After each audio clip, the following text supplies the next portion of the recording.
Welcome to the Green Stock News Brief for Tuesday, August 12th. Here are today's top headlines.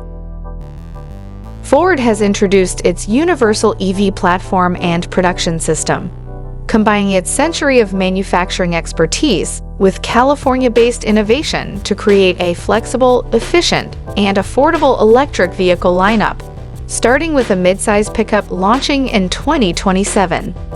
The platform cuts parts, weight, and assembly time, space efficiency, and delivers a spacious, fun-to-drive truck with performance on par with a Mustang EcoBoost.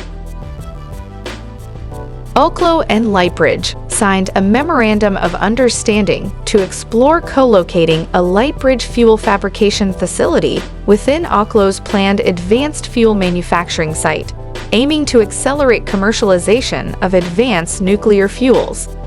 The partnership supports U.S. nuclear energy deployment goals by producing fuels for both fast and light water reactors, strengthening domestic energy security and supply chain resilience.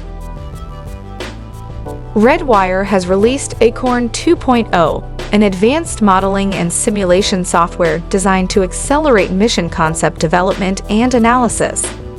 Built on modular open system architecture, it uses agent-based modeling and AI to rapidly simulate and validate complex solutions, such as hybrid architectures, multi-domain operations, spacecraft communications, and supply chain digital twins.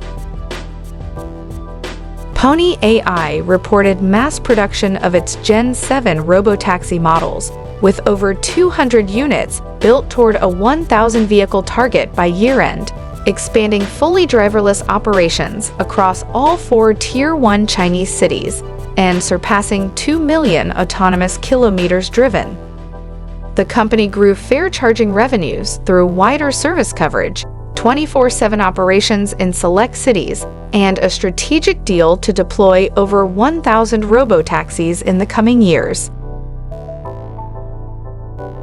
Thanks for watching Greenstock News. If you liked the video, please hit the like button. If you want to see daily Greenstock News videos, hit the subscribe button. And if you have something to say, please leave a comment.